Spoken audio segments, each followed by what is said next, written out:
Assalamualaikum warahmatullahi wabarakatuh. Om Swastiastu, Namo Buddhaya, Salam Kebajikan, Rahayu. Perkenalkan saya Fahmi Aqua dari Teknik Perkapalan Universitas Indonesia tahun 2018. Ingin menyampaikan laporan topik kerja praktek yang telah saya lakukan di Balai Teknologi Hidrodinamika di Surabaya. Nah, pada kali ini saya akan membahas mengenai analisis engine propeller matching pada kapal dipamerin Mini Energy tahun 2020. Sebelumnya saya ucapkan terima kasih kepada pihak-pihak yang telah membantu terselesaikannya laporan ini, terutama untuk Pak Giri yang telah meluangkan waktu dan mampu membimbing kami untuk menyelesaikan laporan ini. Kemudian ada mentor-mentor dari Balai Teknologi Hidrodinamika yang membimbing kami di sana untuk dapat menyelesaikan laporan ini dengan tepat waktu.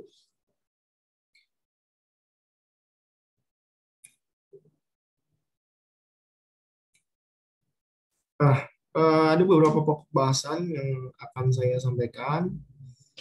Yang pertama mengenai bagaimana sih keadaan Balai Hidrodinamika, kemudian latar belakang saya memilih topik engine propeller matching, tujuannya, dan bagaimana permasalahan yang sering terjadi.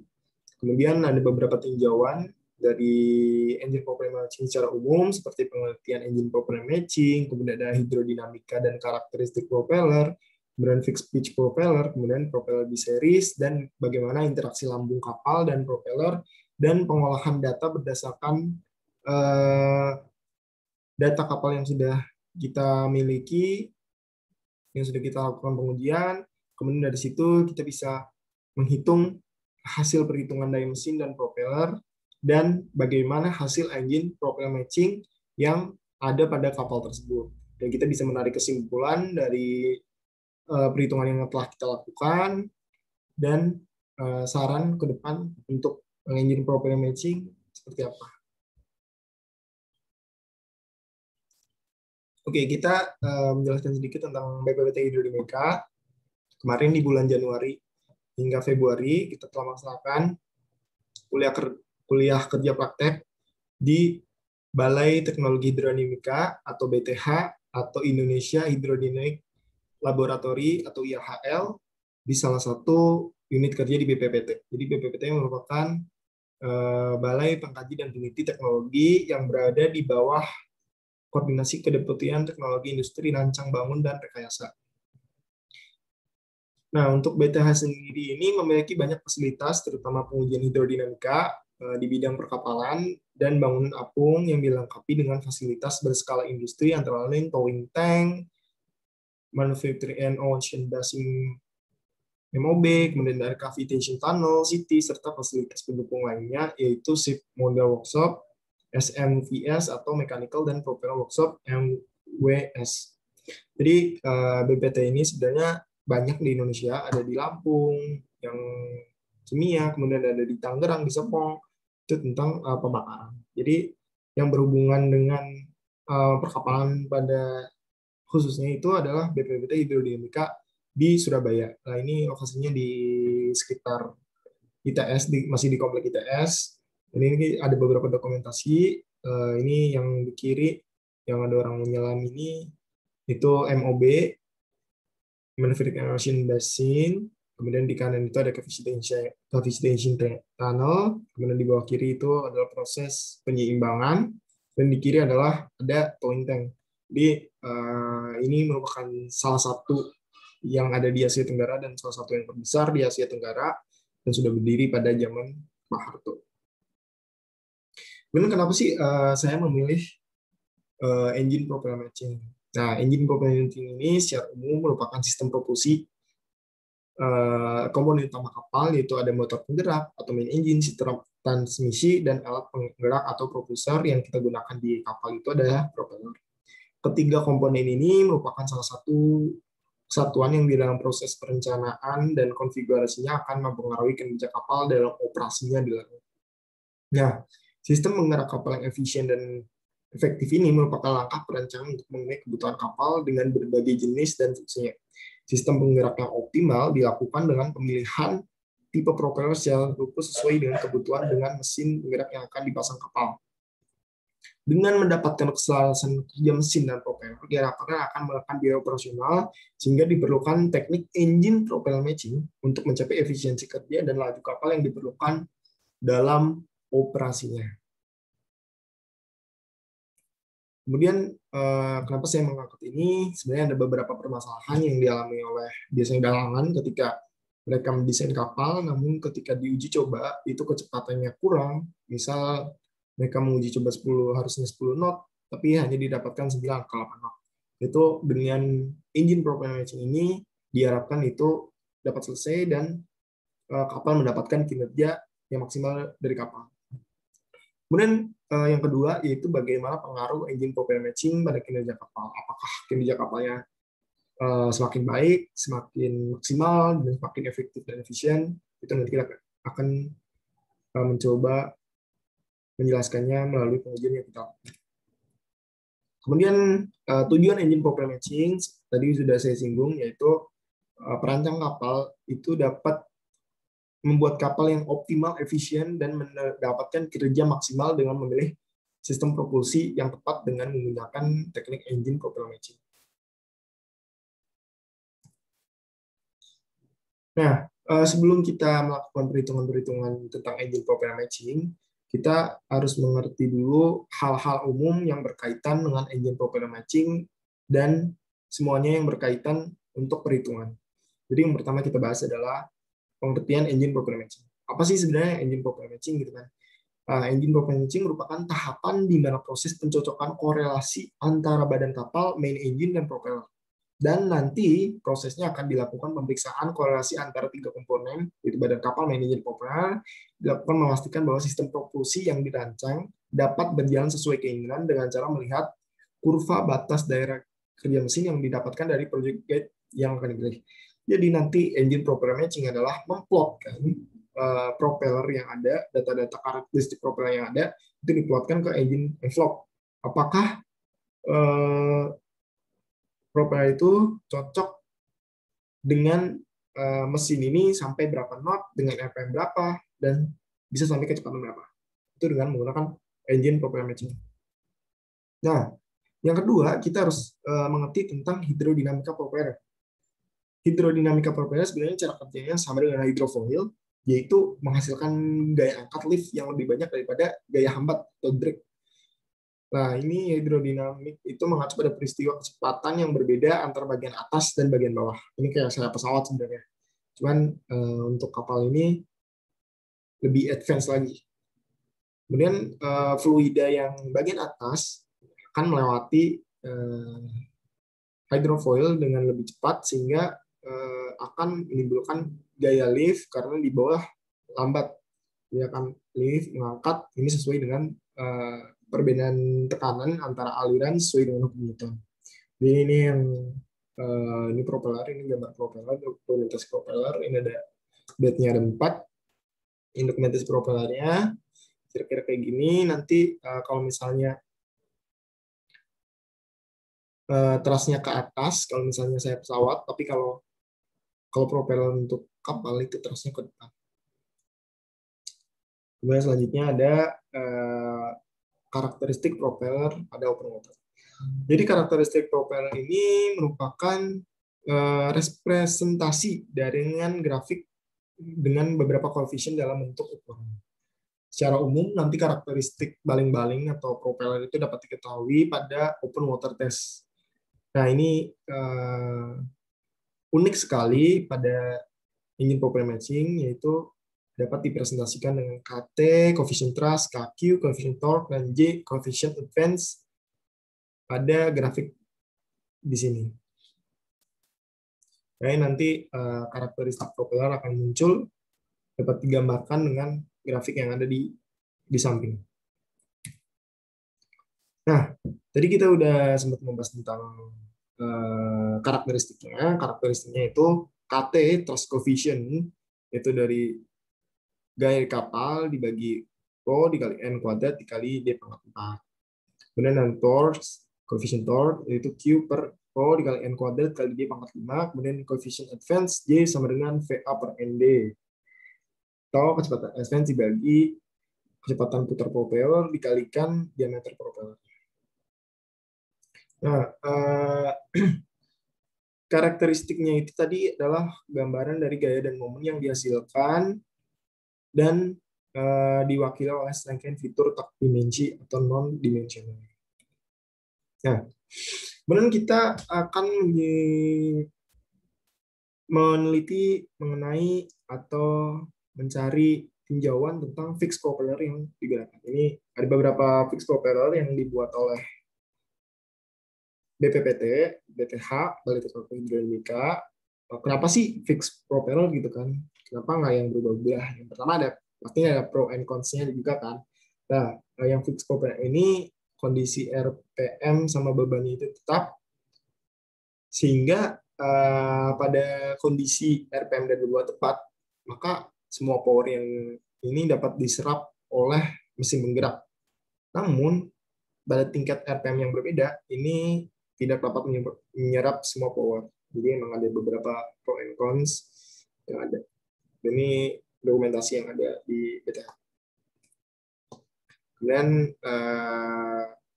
kita akan jelasin juga tentang propeller B-series yang digunakan juga. Bentuk-bentuk B-series sebenarnya sangat sederhana. B-series itu disebut dengan Wageningen, merupakan salah satu jenis propeller yang sering digunakan terutama nih pada kapal niaga. Nah, karakteristiknya itu biasanya H per D-nya 0,5 sampai 1,4, Z-nya 2 sampai 7, AE per A0-nya itu 0,3 sampai 1,05.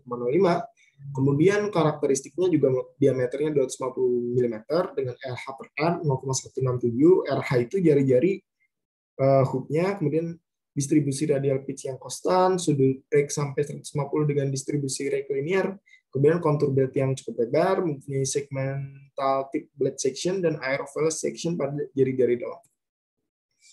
Nah, ini beberapa gambar yang didapat dari BTH tentang propellernya yang digunakan untuk kapal modelnya. Nah, ini dibuat menggunakan mesin CNC 5 aksis. Jadi ini dapat selesai dalam 1 hari, bahkan yang dulunya itu 1 minggu, tapi dengan perkembangan zaman sekarang udah ada mesin CNC, akhirnya pembuatan propeller dapat dilakukan dengan mesin CNC, kemudian dikikir lagi untuk mendapatkan hasil yang lebih maksimal. Nah, kemudian kita juga harus mengetahui antara interaksi lambung kapal dengan propeller atau hull and propeller interaction, yaitu pendekatan dengan metode statistik yang digunakan untuk melihat kinerja propeller saat beroperasi pada kondisi buritan atau belakang kapal. Perhitungannya dapat dihitung dengan berikut. Yang pertama dari sisi tahanan kapal, RT 90,5 Rho CT kali S kali VS kuadrat. CT merupakan total resistance coefficient, dan S merupakan ship weighted surface area, dan VS kuadrat adalah kecepatan kapal. Kemudian ada alfa sama 0,5 kali Rho kali CT kali PS. Kemudian dari situ gaya dorong kapal dapat dihitung dengan rumus T sama dengan R per 1 min T, atau T sama dengan alfa kali VS kuadrat per 1 min T, di mana W sama dengan 1 min VA per VS. Kemudian T sip dapat dihitung alfa kali VA kuadrat dibagi 1 min T kali 1 min W kuadrat, dan T propellernya dapat dihitung dengan KT coefficient torque dikali Rho dikali N kuadrat kali D pangkat 4. Nah, T propeller ini sama dengan T sip. Kemudian dari situ juga didapatkan KT sama alfa VA kuadrat dibagi 1 min T dikali 1 min W kuadrat IN kuadrat D pangkat 4. Kemudian beta sama dengan alfa per 1 min T kali 1 min W kuadrat Rho D pangkat 4. Kemudian alfa bisa dapat dihitung juga dengan menggunakan rumus tahanan RT per VS kuadrat. Nah, ini rumus-rumus ini nanti akan kita gunakan untuk perhitungan engine propeller machine yang akan kita hitung. Nah, kemudian bagaimana sih kita sudah melakukan tinjauan pustaka tadi, bagaimana kita mengolah datanya? Mungkin tabel ini bisa jelasin. Yang pertama, biasanya ada permasalahan propulsi. Misalnya, seorang desainer sudah membuat desain kapal sedemikian rupa, cuman kinerjanya belum maksimal. Nah, itu kita lakukan tinjauan pustaka, mencari referensi gimana engine proper matching itu, kemudian yang tadi dijelasin juga tentang interaksinya, kemudian tentang fixed propellernya, tentang propeller series-nya, dan hal-hal yang berkaitan semua dengan kapal propulsi yang akan diuji. Kemudian setelah kita melakukan tinjauan pustaka, kita akan mengumpulkan data utama kapal dan data hasil uji kapal. Nah, dari data itu nanti kita bisa melakukan perhitungan pada grafik KT KQJ dengan melihat karakteristik pada propellernya. Nah, setelah kita mendapat KQJ itu, kemudian kita dapat membuat match point pada grafik engine airflow pada mesin. Nah, setelah itu kita bisa tarik kesimpulan nih, propulsinya apakah cocok atau tidak cocok, atau kita harus ganti propulsinya, atau ganti propellernya. Nah, kemudian ukuran utama kapal yang digunakan yaitu kapal mini LNG Carrier di Maritim 2020, itu dengan LWL 46,6, kemudian B-nya 11,7, kemudian TF-nya 2,5, TA-nya 2,5, displacement-nya 1055, RO-nya 1025, S-nya 673, HCB-nya 22,6, CB-nya 0,793, CM-nya 0,987, kemudian CP-nya 0,803. Nah, dari ukuran utama kapal ini, nanti kita dapat menghitung engine proper matching, dan yang pertama kita hitung adalah menghitung nilai A dan B kapal. Jadi dari data propulsi yang ada, itu data propellernya, di sini menggunakan data propeller yang ada, di diameternya 1,5 meter, AE per A0-nya 0,5, kemudian P per D-nya 0,9, Z-nya 4, kemudian gearbox-nya 5,15, W-nya 0,198, kemudian T-nya 0,195. Nah, rumus perhitungan alfa dan beta yaitu alfa RT dari tahanan yang ada dibagi VS kuadrat, kemudian betanya alfa dibagi 1 min T kali 1 min W kuadrat rho D pangkat 4. Oke. Dari situ kita akan memvariasikan kecepatannya dari 5 sampai 11 knot dengan selisih 0,5. Jadi ada 5,5, 6, 6,5, 7, 7,5, 8, 8,5, 9 sampai 11. Nah, kemudian kita jadiin VM dulu untuk melihat meter per second-nya. Jadi dikali 0,514, kita didapatkan hasil sebagai berikut di tabel. Kemudian resisten kapal didapatkan dari hasil perhitungan oleh teman saya, Ferdi juga, karena kapal kita sama. Saya akan menggunakan data yang dia peroleh untuk menselaraskan engine dengan propeller. Kemudian kita hitung alfa di 5 knots, kita dapat 1145. Ini karena kilonewton dijadiin newton dikali 1000, dengan betanya 0,963 dengan rumus yang ada, kemudian hingga didapatkan sampai alfanya 11. Kemudian hal yang akan kita lakukan lagi yaitu tentang kurva open water. Kurva open water ini didapatkan setelah melakukan pengujian performa propeller dari berbagai variasi terhadap advent coefficient dari jet tersebut, kemudian dibuat garis vertikal yang mana akan didapat nilai KT, KQ, dan efisiensi propeller. Jadi G-nya divariasikan dari 0, 0,1, 0,2, 0,3, 0,4 sampai 1,2 dan 1,266. Nanti akan didapatkan kurva seperti ini. Yang bawah yang warna biru adalah KT, yang orange adalah KQ, dan KQ biasanya dikaliin 10 KQ karena untuk mempermudah perhitungan karena nilai KQ kecil. Dan yang hitam adalah efisiensi propeller. Kemudian setelah itu kita melakukan whole propeller match dengan membaca interaksi antara lambung kapal dengan propeller yang didesain dengan hubungan KT-J, di mana J divariasikan dari 0,1 sampai 1,66 dengan kelipatan 0,1, serta untuk nilai KT didapatkan dari persamaan KT sama dengan beta dikali J kuadrat. Nah, ini didapatkan nilai KT tiap J pada speed 5 sampai 11 knot. Nah, Kemudian setelah kita melakukan perhitungan, kita memplotkan grafik open water yang ada dengan KT KPJ yang kita dapat. Nah, di sini hasil ditemu antara kurva KT des dengan KT yang ada pada grafik open water 5 knots adalah 0,27, sedangkan kakinya yaitu didapatkan 0,0409 dengan nilai D sebesar 0,559. Kemudian untuk perhitungan nilai propelnya pada kecepatan 5,5 itu didapatkan 0,272 KT-nya, sedangkan untuk kakinya itu didapatkan 0,041 dengan nilai J sebesar 0,558. Kemudian untuk 6 knots juga didapatkan hasil dengan KT 0,273, sedangkan kaki yaitu didapatkan 0,042 dengan nilai J sebesar 0,557. Nah, ini merupakan keseluruhan dari variasi kecepatan yang ada. Jadi nilainya 0,5 sampai 0,4. J-nya, misal kita ambil di 10 knot, yaitu J-nya 0,475, kakinya 0,05, dan KT-nya 0,315.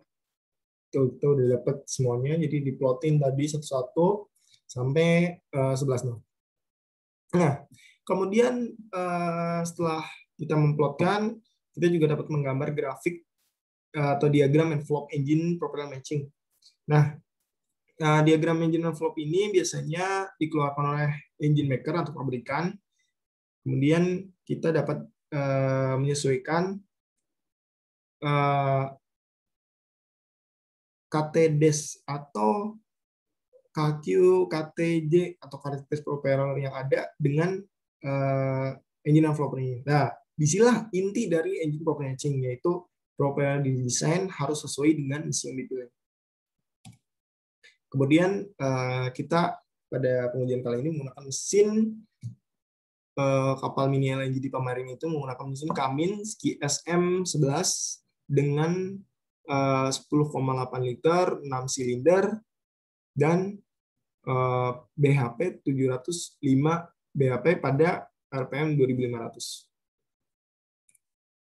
Oke, kemudian yang tadi kita lakukan yaitu menghubungkan antara engine envelope yang ada dengan KT kaki J atau karakteristik propeller yang didapat.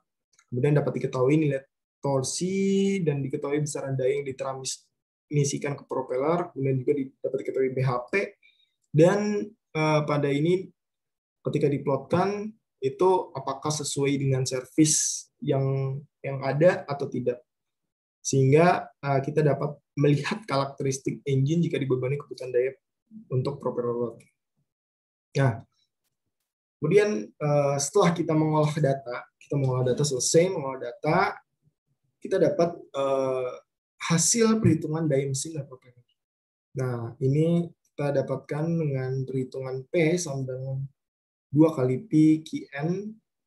Kemudian hasil perhitungan ini untuk tiap kecepatan pada kondisi clean hull.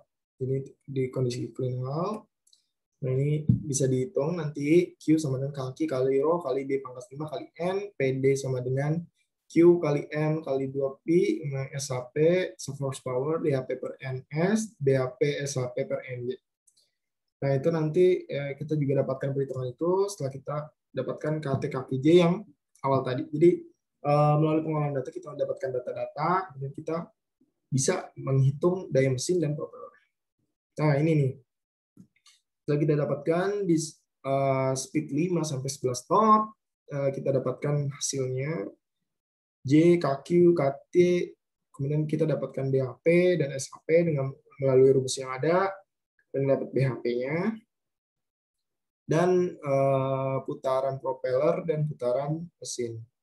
Berdasarkan data yang ada pada kecepatan 11 knot sendiri, kita bisa lihat itu akan membutuhkan daya sebesar 904 kW atau 11.063 BHP. Namun pada mesin Cummins yang kita mau pakai itu mampu menghasilkan daya sampai 705 peak horsepower pada 2.500 RPM, sehingga digunakan gearbox dengan rasio 5,15 dibanding 1. Sehingga kecepatan maksimal yang dapat ditempuh kapal dengan mesin yang ada itu hanya ada pada speed 8,5 knots. Nah, ini merupakan hasil engine propeller matching. Jadi engine matching point ini merupakan suatu titik operasi suatu putaran penggerak engine speed yang sedemikian tepat dengan beban propeller. Adapun grafik dari engine propeller matching antara mesin Cummins dan propeller B4 series sebagai berikut. Jadi bisa kita lihat ada beberapa indikator KW, RPM dari mesin sendiri. Nah, kita bisa lihat juga pada ini di sini. Ini berarti 5 knots, 5,5, 6, 6,5, 7, 7,5, 8, 8,5. Jadi dapat diketahui pada grafik tersebut dapat dilihat bahwa mesin hanya cocok untuk kecepatan hingga 8,5 knots dengan dibutuhkan RPM mesin 1363 RPM dan daya mesin yang dibutuhkan adalah 226 kW yang mampu dihasilkan oleh mesin. Jadi kita bisa tahu itu hanya sampai 8,5 knots jika menggunakan mesin itu dan propeller itu dengan kondisi sedemikian rupa. Kemudian kita sampai pada kesimpulan. Jadi apa yang bisa kita ambil dengan yang perhitungan yang kita lakukan. Yang pertama, dengan desain tersebut, dengan mesin, kemudian full interaction, kemudian ada propellernya, itu kapal itu hanya didesain maksimal itu 8,5 knots dan dibutuhkan RPM 1363 RPM pada kondisi sea margin dengan daya sekitar 226 kW. Kemudian juga dari perhitungan tersebut dengan engine Cummins QSM11 itu karena owner requirement-nya itu 8,5 itu sea margin dapat terpenuhi karena masih di bawah daya maksimum yang mungkin dihasilkan engine. Jadi kinerja mesin itu sebenarnya sebaiknya itu di bawah daya maksimum yang dihasilkan engine. Kemudian dalam setiap desain kapal engine propeller matching sangat penting diperhatikan untuk melihat hubungan desain propeller, plot, dan engine yang digunakan terkait kecepatan dan tentunya nilai ekonomis dari engine yang akan digunakan. Jadi setiap pemilihan mesin, pemilihan propeller itu juga harus sesuai dengan kecepatan, tentunya nilai ekonomis, dan lain sebagainya. Banyak pertimbangan yang harus dilakukan ketika menyelaraskan engine dan propeller. Kemudian saran saya untuk ke depan mungkin dari pengalaman pengujian ini, itu ketika perancang itu memiliki kapal-kapal dengan kondisi yang operasi yang sangat beragam, selain itu juga harus diperhatikan perencanaan jumlah mesin utama, power mesin utama dipilih maupun pemilihan propeller. Karena sangat berpengaruh terhadap nilai investasi, biaya operasional, dan biaya pemeliharaan sistem propulsi pada perencanaan tersebut dan kinerja maksimal kapal akan tercapai. Jadi sebaiknya sebelum membeli mesin, sebelum membeli propeller, perancang kapal itu harus melakukan perhitungan engine propeller matching dengan kondisi kapal dengan fuel yang sudah didesain, mesin yang kira-kira berapa, itu harus di-match-kan dengan propeller. Apakah propeller ini sesuai, ataukah mesinnya udah sesuai atau tidak. Jadi sebenarnya ada beberapa indikator yang dapat dirubah ketika melakukan engine propeller matching. Jadi lebih baik mencegah daripada nanti memperbaiki ketika kinerja yang dihasilkan kapal itu tidak maksimal. Jadi dengan engine propeller matching ini diharapkan kinerja maksimal kapal itu dapat tercapai. Ini referensi yang saya gunakan untuk melakukan pengujian. Dan sekian dari saya. Terima kasih. Terutama ini masih banyak kesalahan dan dibutuhkan saran atau masukan. Silakan, saya membuka sekali karena saya yakin masih jauh dari sempurna pengujian saya atau penelitian yang saya lakukan tentang engine propeller matching. Terima kasih. Wassalamualaikum warahmatullahi wabarakatuh.